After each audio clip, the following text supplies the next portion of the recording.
Hey. Hey, what's happening? It's your country cousin, Big K.R.I.T, third coat representing Mississippi native, and I just jumped off the porch with dirty glove bastards. Hey. Like a skillet, thinking about money in the building. On the phone with the lender and I'm living. If the bank had a cap.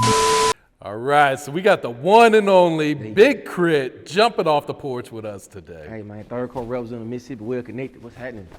Man, use what's happening, man. Hey, yeah, it's amazing, man. We here. Yeah, man, it's an honor to have you sitting on this porch. Man, I'm honored to be here, man. Y'all been representing, supporting me since way back. I'm talking about blog era. Yes, sir. Like 2010, MySpace. Man, I'm gonna do you one better. I think it was 2009. Lord I posted. I don't remember if it was Just Touchdown or It might have Hometown been Hero. Just Touchdown or Hometown Hero or Country-ish, the original version from back in the day. Most people don't remember that one. Yep. Yeah. So yeah, it's great to have you here, man. It's great to see you doing healthy and everything Oh yeah, too. I'm feeling good. I'm feeling good. Yes. Yeah. So first off, how you feeling about 2022, man? It's a blessing to be here. I mean, everybody went through a lot 2020, 2021. And for me, it's just to be so like grounded, like the happiness that I've gotten being able to be around people, the community that we lost in those 2 years, and not being around people that actually kind of see folk I ain't seen in a minute, dap people up, kind of be outside a little bit, but not really.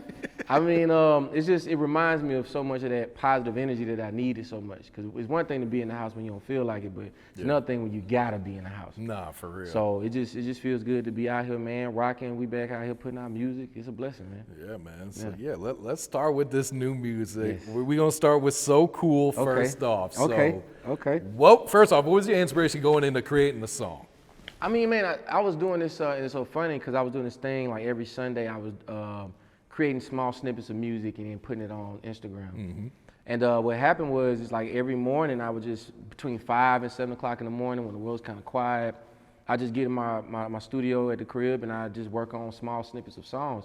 And So Cool was like one of those first records that I did, and I was just like, man, I just want to make something that just vibe, feel good. I was able to come up with the chord progressions, and I just started singing, and then I was like, that was it. And then fast forward like 6 months later, when I really started to focus on the album, I was like, this record makes so much sense in the sense of being in a relationship, but it not being about financial gain, and not being about materials, but just about being about the interaction with somebody you actually care about, and it doesn't matter. And being able to have the musicians I had work on the album, Mike Hartnett, Jay Brab, Jared Alexander, Ashanti the Man violinist, I mean, then we was just able to blow it out the water after that. Yeah. So yeah, it's crazy, and then people were roller skating to it. And So Cool challenge. It's like a completely different vibe. Yeah, you know? man, and I think it works for the time frame, man. I just want to be happy, man. Like music has to reflect happiness now more than ever. Absolutely, man.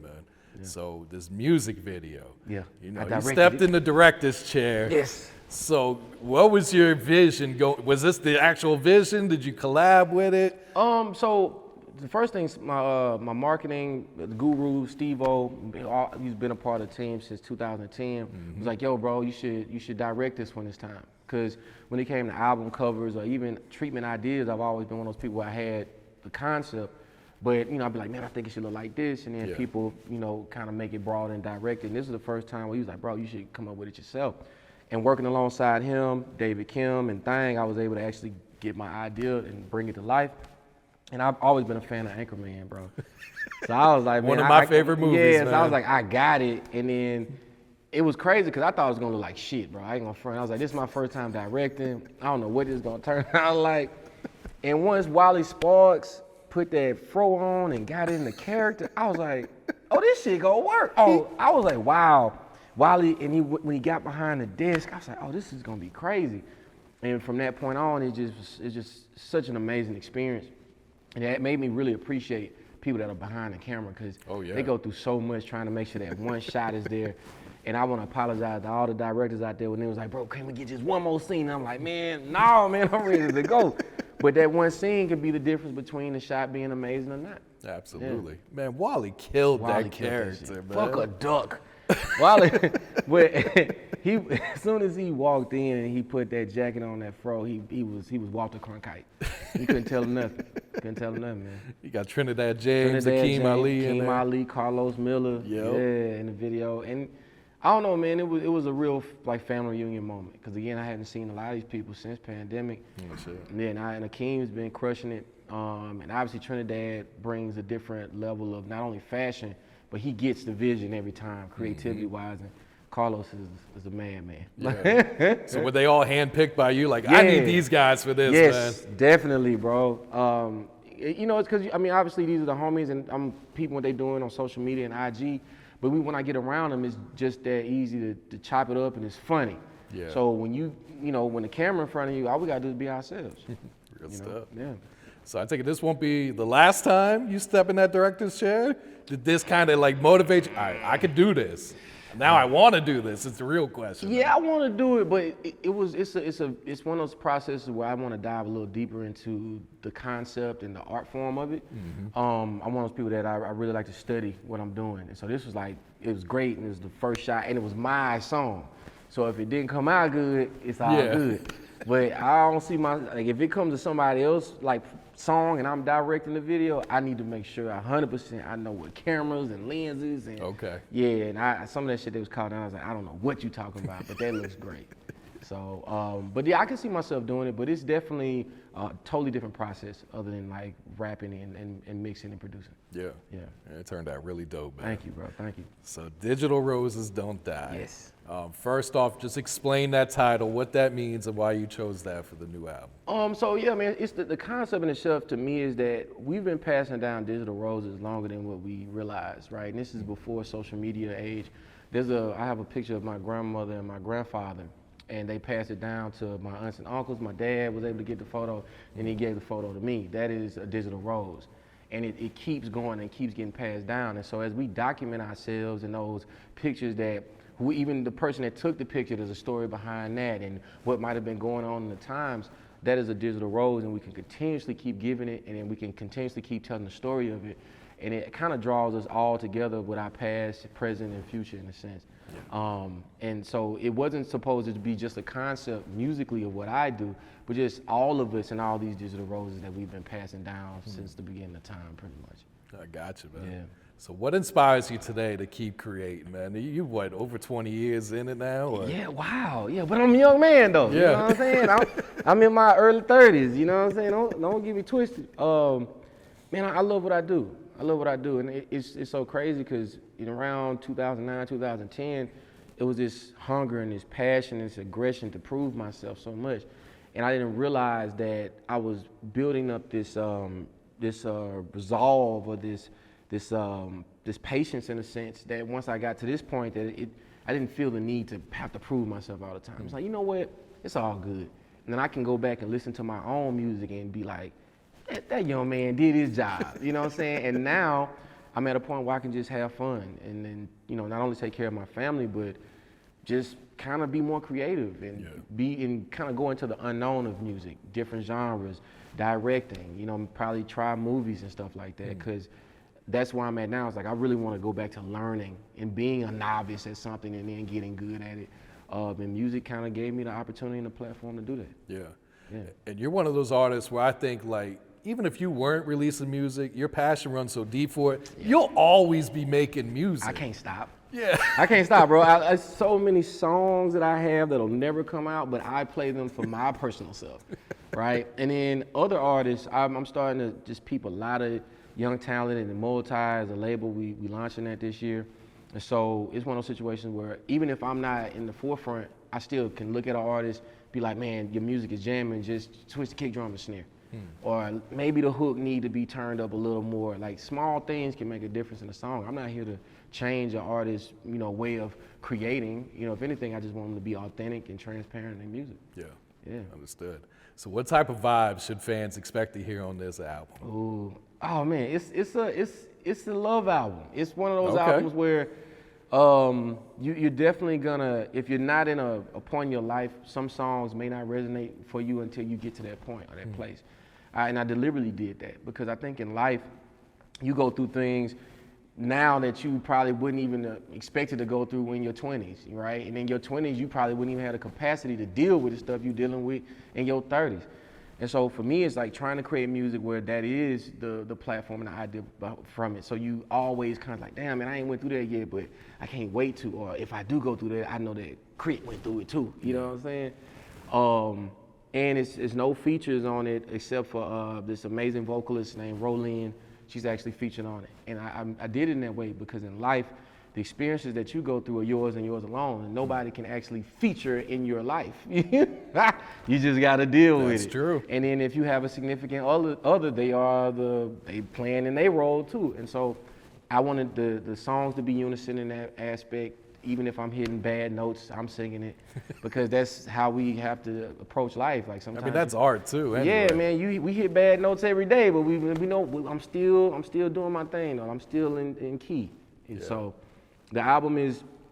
I'm excited for people to hear it, bro. But you definitely got to hear it because it's beautiful to me. So I can't wait, man. Yeah, man. Kind of just talk about your growth as an artist from 2005, See Me on Top, up until this new album, man. Oh yeah, bar for bar. Yeah, no. See Me on Top, K.R.I.T obviously was again about proving myself lyrically. I mean, coming from Mississippi, everywhere I go, the first thing people ask me where you from, and if I say I'm from Mississippi, it might change the narrative if they want to hear my music or not. So for me, it was about, well, once they put this CD in, it didn't matter where I was from. And then going from Mississippi to moving to Alabama to Atlanta to being in New York to spending time in Texas and just all these places, I gained so much, not only creative knowledge, but I realized that people did respect my music. It was just the fact that I had to be in front of them, most of the time. So between the touring and finally getting independent and being okay with that, I just found my own lane, bro. Like I'm a hybrid and I'm comfortable with that. Yeah. And so all I'm doing is like trying to figure out how do I keep creating this palette of music, telling this story, and competing with myself in a sense instead of what the industry got going on. Because I can't even possibly try to compete with that because it's ever changing. Me on the other hand is like I know what my younger self would have said.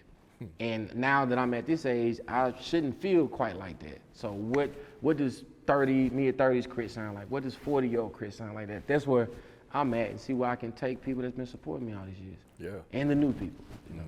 It's all about that elevation and growth, man. Just as in life is, man. I love it, man. Yeah. I don't drink brown liquor like that no more, so that's elevation, you know what I'm saying? Like I done dialed it back a little bit. I eat healthy, I'm a pescatarian. Okay. Life. Yeah. So hitting the road again, man. Yes. How excited are you? It's been what, over 2 years, right? Yeah. I think November 2019 was the end of the last tour. I'm happy. I'm scared, man. I can't front. I'm nervous.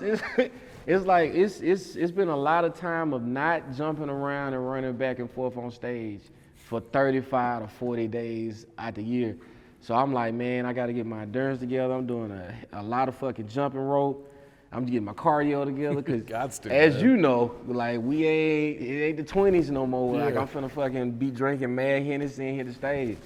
Hell no, I'm drinking green juice. Like I'm getting a good night rest, vitamins and shit.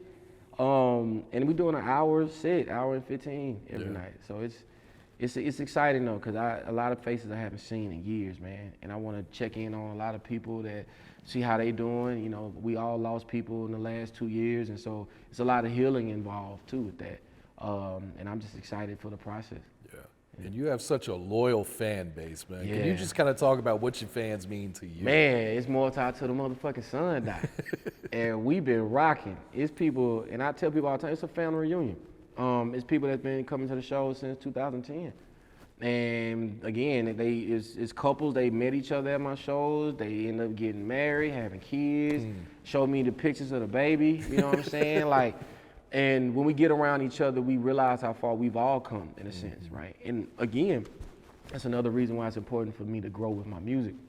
Because a lot of people, some of the songs that I actually started to create, they got married to, right? So we be there and they be like, and I see them and they be like, man, bro, run that record right there, bro. Serve this royalty. And I be like, let's do it, because I know that was a moment in all of our lives that things might have changed, a transition, and whether happy or sad, we share that. And I think I need that just as much as they might need to see me perform, man. That community and that energy,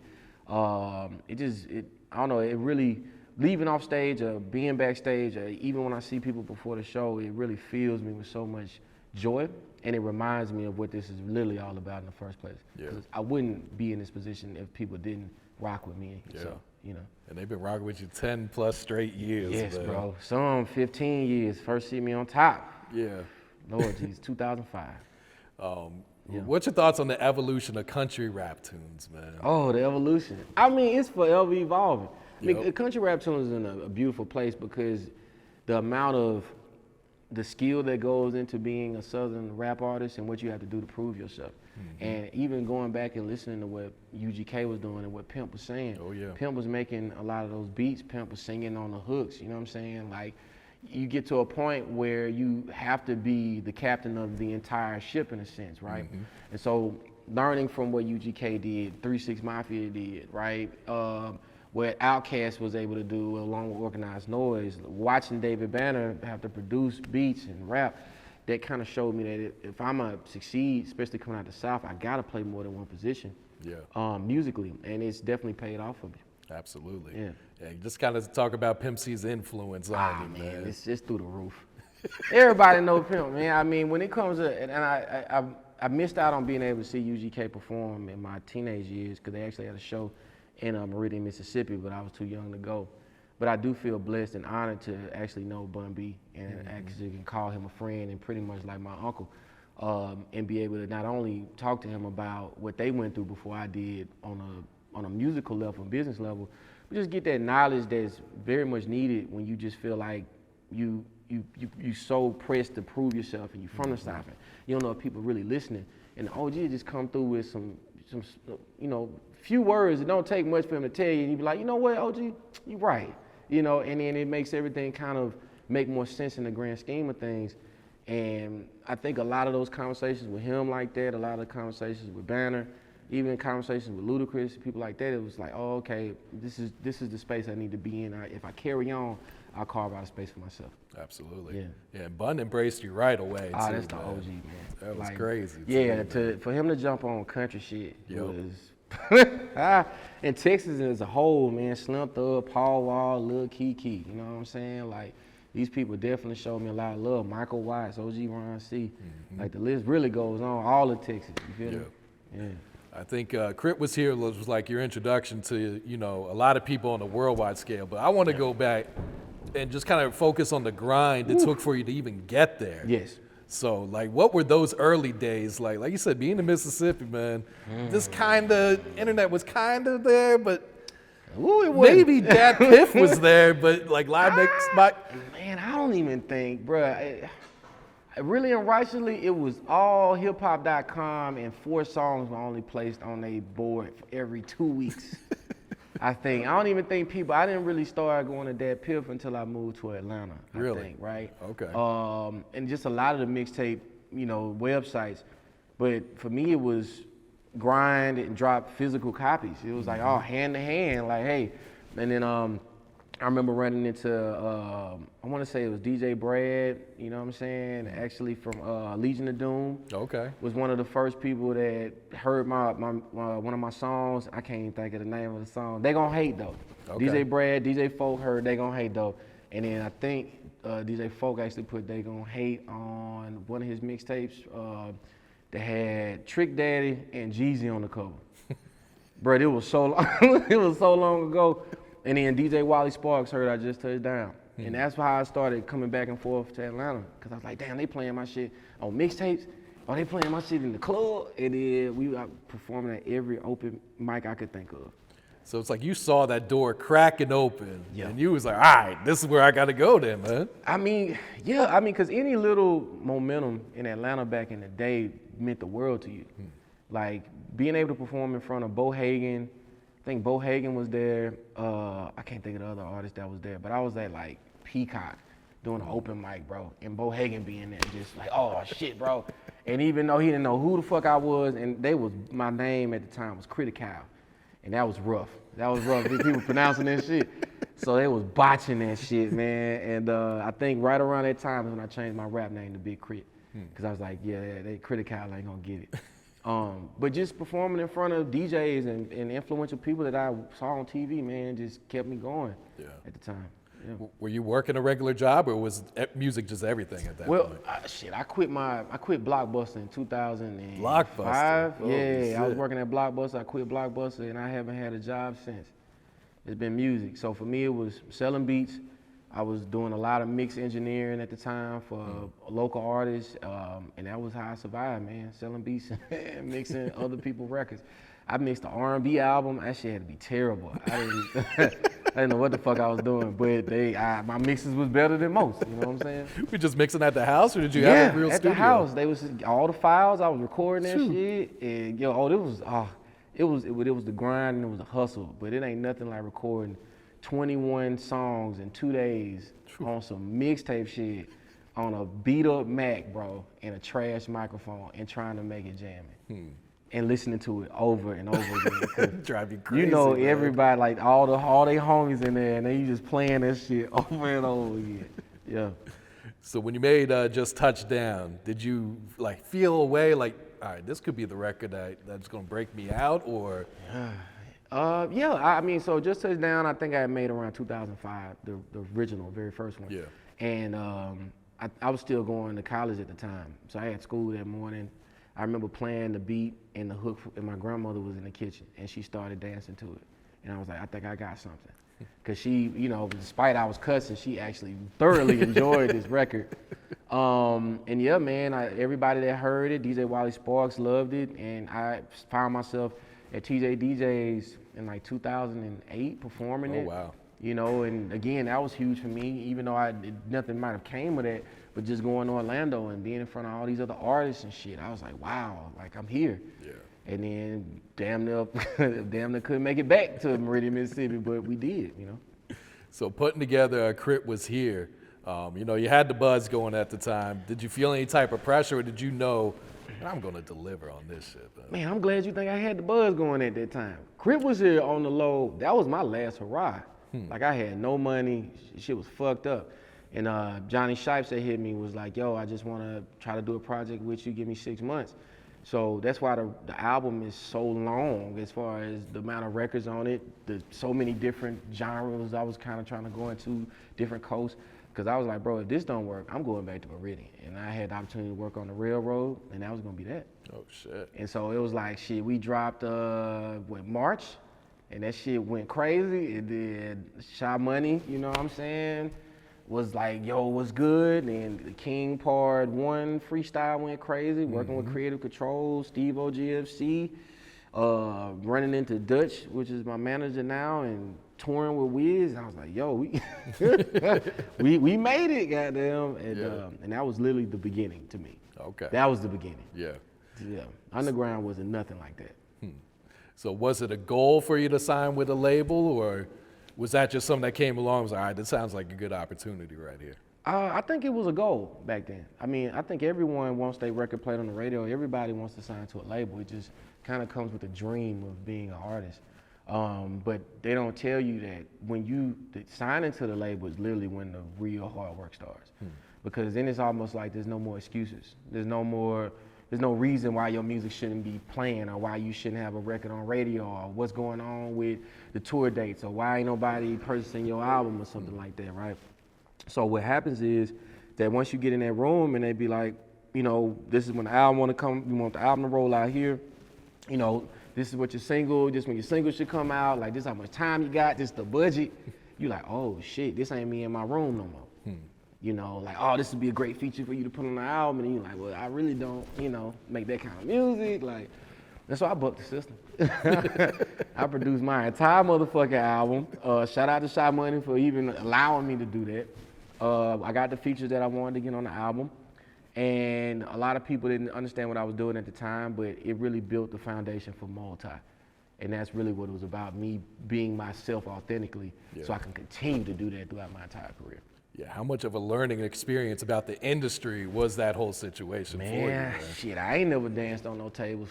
I ain't never danced on no tables when rapping shit, so it could have, a lot of people did, but For me, it was just like, I'm gonna be myself, and I'm country, and I realized that a lot of people didn't necessarily know what about Mississippi, or had never been there, and so I knew it was gonna be an uphill battle.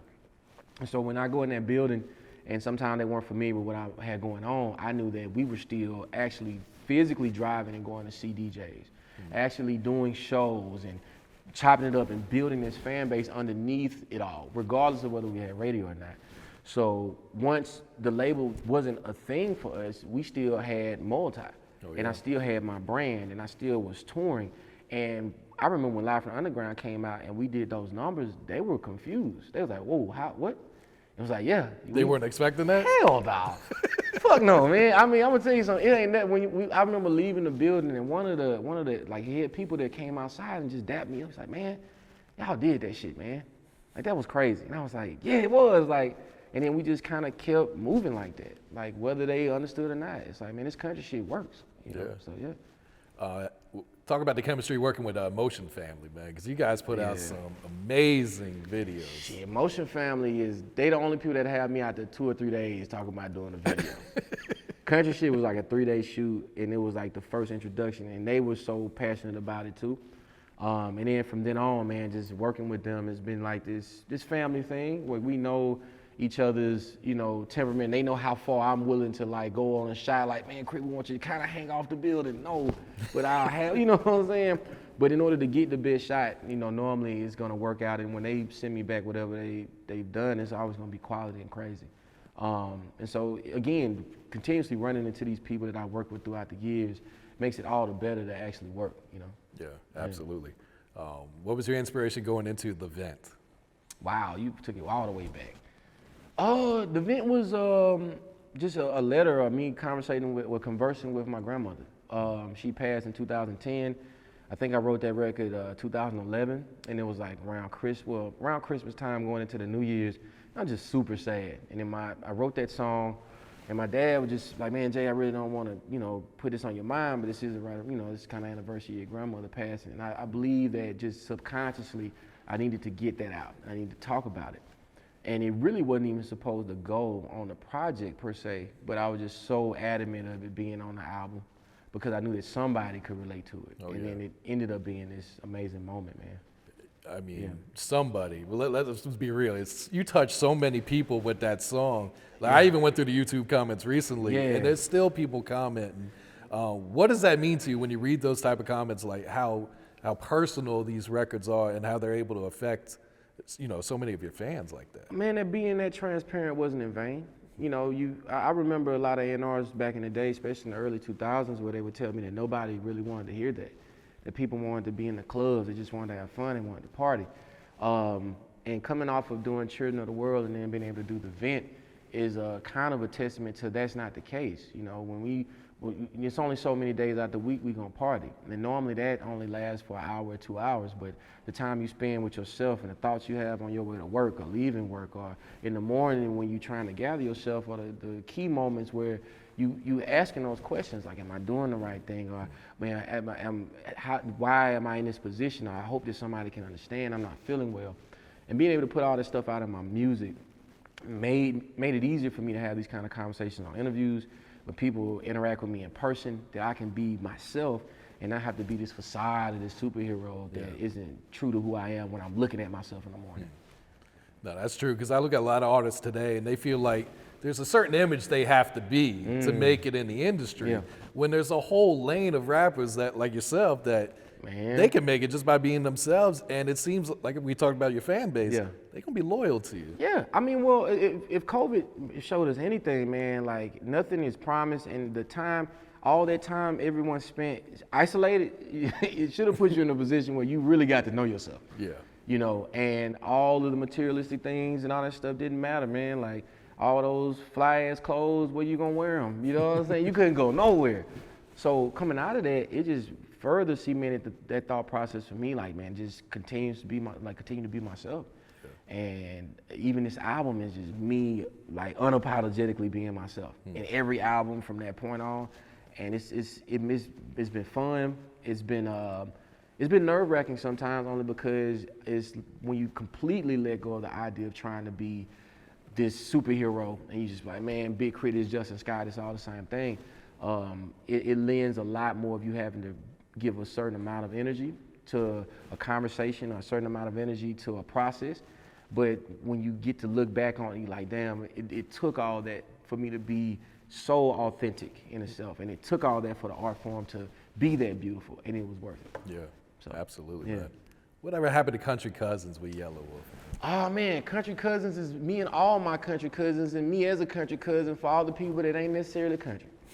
You know what I'm saying? So it's an overall aspect in a sense, but it just was an idea, it was a concept, bro, but it just didn't pan out, you know, and I'm okay with that. Some things shouldn't work in a sense, in order for us to kind of I guess go off and then create in different perspectives. And at the time it made sense, but I think now it's like, man, creatively everybody is just spearing off and working with all kinds of artists. So yeah. Because I remember everyone commented like, when Country Cousins? It was like 2 years they were asking for this thing. It's that and even me and the Currency Project. Chevy, it's like but it's like if it happens, it happens. But if it don't, we still making jamming ass music. So it's all good, you know. Yeah. Definitely, man. Mount Olympus, man. Do you feel like you had a point to prove with this record, man? Yeah. I mean, well, Mount Olympus was me once again reiterating that I am the greatest of all time. You know what I'm saying? And so it was one of those situations where I felt and I was angry because there was so many people that had no idea about my music, and they heard Control, and then now my comments is going crazy. I'm like, man, wow. Like, it's just all this hate. And like, man, I didn't even know the fuck I was, you know what I'm saying, 2 days ago. And so it was me also testing the industry because I went crazy on that record. But the amount of support that it got wasn't in the same aspect. So I realized that once again, it makes no sense me getting angry, me getting riled up when I can't compete with geography lottery. You know what I'm saying? It's like no one is in control of where they're born, but what I do know is being from Mississippi definitely doesn't lend a hand to me getting played all over, especially in metropolitan places or vacation destinations. I have to work really hard to prove myself in those areas, unlike being born in a place where the biggest DJ lives next door to you. You know what I'm saying? So I realized, man, why compete like that? It means nothing. So I just focused and kind of put my head down and started once again worrying about more tied to the sundown. Did you expect that type of reaction from everyone when they heard the song? I played that for my dad, and I saw his reaction, and I was like, well, shit. If he was like, yo, what the fuck, then, you know, and then by the time it got to the second verse, everybody is fucking fake, like, oh, you know. But the key for me was actually proving that I could rap that verse on stage, because it's all the pump fake you can do. Obviously, you can fucking edit yourself to do the verse, and so it was like, nah, bro, I can do that in one take, and that's that. Yeah. But it was a great time. It's good for hip hop. That's what they say. It's good for hip hop. But for me, it wasn't as good for my mental. And so after going through that process of the anxiety, the frustration, the anger, of that, I realized that I can't allow what's good for hip hop to be bad for my thought process. Understood. You know. So. What's your thoughts on the current state of Mississippi rap right now? I think Mississippi rap is in a great space. You know what I'm saying? Obviously, we got Akeem Ali, we got Dear Silas, Big Son still doing this thing. The homie Mo D, we got Low Stars, a producer who crushing it. Twisted Genius is crushing it, you know what I'm saying, as a producer. So, I mean, obviously Ray Sherman still doing their thing. David Banner still killing it. I mean, and it's probably a lot of other young artists that I'm not familiar with, but they doing their thing. And I think it's gonna be a real resurgence in a sense, because we have our sound, and it's embedded in a lot of different jazz influence, blues influence. Oh, shout out to Kingfish, blues. And it's just about continuing to curate that energy and then taking it back home. Yeah, it definitely seems like Mississippi's been on the rise for a long time, but it seems like this last year, you know, Gucci just signed an artist from Mississippi. Oh, word, okay, well, yeah, Big Walk Dog, so it's like. And in the work ethic, man, people from where I'm from, we work, and we gonna get it right. And then we understand the chilling circuit, and we understand the grind of being on that road, because of how long it took. And I'm gonna tell you that 4 hours and 30 minutes from Mississippi, well, from where I'm from to Atlanta, is a ride every time you're trying to prove yourself. And it's a lot of thought that go in between that drive, but if you want it, you're gonna make that drive. Yo, absolutely, man. A couple years ago, you were very open about your battle with alcoholism, Yes, sir. man. Yes, sir. Was there like a turning point to where, like, you know, maybe not rock bottom, but it was at some point where you was like, all right, this has got to change? When I say rock bottom for me was around, I might have been like 2015, 2016. And it wasn't really so much of a rock bottom in the sense that I self-destructed in front of people. It was more that I had been hitting so hard and I was dehydrated that I had a moment where I disassociated in my hotel room and I didn't recognize myself in the mirror. And with that came a lot of irrational thoughts. And if you don't know what's going on, you don't realize that, man, I need to drink a ton of water. I need to get some Pedialyte. I need to sleep and I need to eat, right? I didn't realize that. My next step was to keep drinking. It's like, fuck it, let me give you some wine, we'll move on. And I just spiraled my way down this rabbit hole of regrets, thoughts, anxiety, and stuff like that. And from that point was the start of me actually getting therapy, right? Because I didn't realize how much I had put my head down and I focused on music and I totally neglected my health, my mental health, and how much I had used alcohol in order to do my job. And so once I started to get to the bottom of a lot of these triggers, a lot of what brought the anxiety on, it made me start looking at alcohol different. And that every time I did an interview doesn't mean I have to get a drink. Every time I get on stage doesn't mean I have to drink. And that I had to really own up to the anxiety. And once I got past it, it would make alcohol not seem as necessary. Yeah. And that was years. And even now it's still an ongoing battle, but I'm aware of it now. And people around me are aware of it. And I'm able to have those conversations like, man, I want to drink, man, but fuck it. You know, I don't need one. And just having that conversation with myself means that maybe that day I won't drink. And maybe I truly experience the show. And then whether good or bad, I'll remember the show and I can work on it later, you know?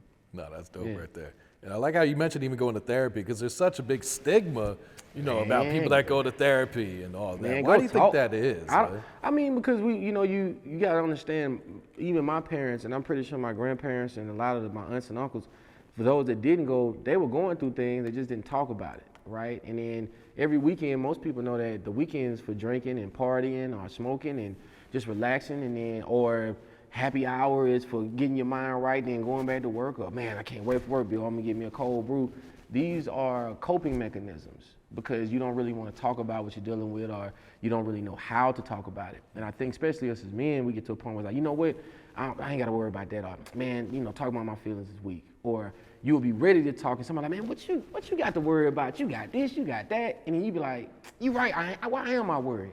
But you need to exercise that conversation. You need to talk about it.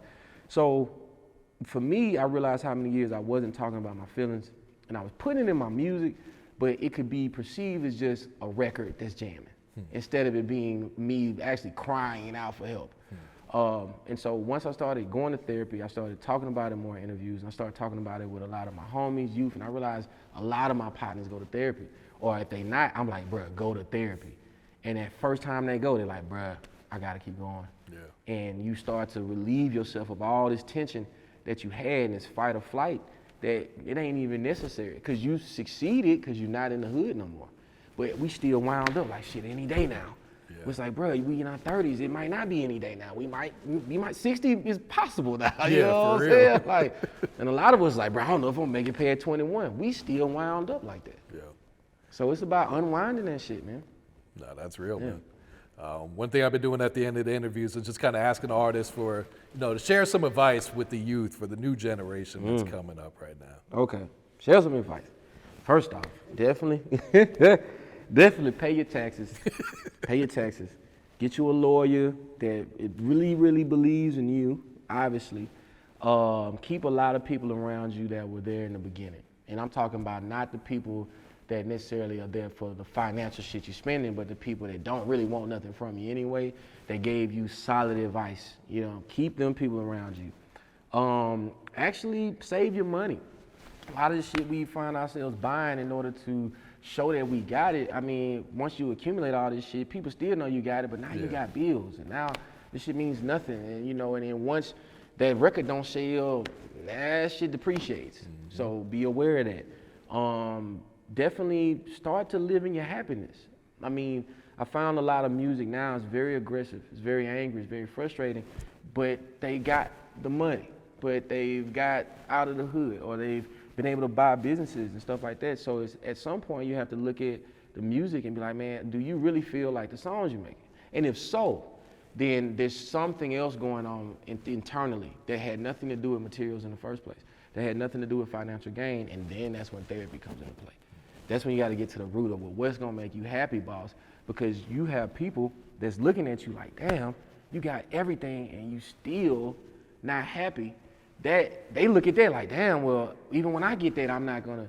So you gotta start talking about, well, look, I got all that wasn't it, so I found this. And this is getting me where I need to go. And then put people on to that. Yeah. Because money is not gonna do it. Clothes ain't gonna do it either. It's literally like finding solitude, self-love, and self-soothing. And being totally comfortable when it's quiet and ain't nobody around you, and being able to love you in that moment. That's solid advice right there, K.R.I.T. Thank you, man. No doubt, bro, no doubt. So we know the album, we know the Yes, tour, sir. man. Yes, sir. What else, man? Anything else you got in the pipeline? Man, look, that album and this tour. I know that's a lot. I mean, yeah, that's a lot. But obviously, Multi as a label and putting that out, branding it, and actually putting out artists is a go-to for me, actually. Okay. And you know, trying to be more into the movie scoring world, because I love movies and I love scoring movies and working on commercials and stuff. So kind of branching off into that, because I don't necessarily have to be on a record vocally to be a part of it, but I just love to see it all play out. Yeah. I got you. Yes, sir. Any shout outs before we wrap it up here? Wow, shout outs. Hey man, shout out to the Third Coast, Well Connected, Mississippi, man. Shout out to my team, Multi to the Sundial, my manager Dutch, marketing manager Steve-O. Shout out to Big Son. Shout out to K4L, Amina, you know what it is. Shala was good. Yeah, I'm probably gonna miss a lot of people. DJ Wiley Sparks, what's happening? Damn, you put me on the motherfucking spot, man. I mean, obviously, shout out to all my OGs. Shout out to my parents, man. Love y'all, you know what I'm saying? Like my brothers and sisters. Shout out to Kush, you know what I'm saying? He out here managing his artists, doing his thing, man. That's my little bro. You know what I'm saying? He managing this shit. So, yeah, man. And for those that I forgot, I love y'all too. Y'all know what it is. Multi to the motherfucking Sundial. Big K.R.I.T, Third Coast representing Well Connected all day, every day. Mississippi. Hey. Like a skillet, thinking about money in the billing. On the phone with the lender and I'm living. If the bank had a cap, I would peel it. Like really?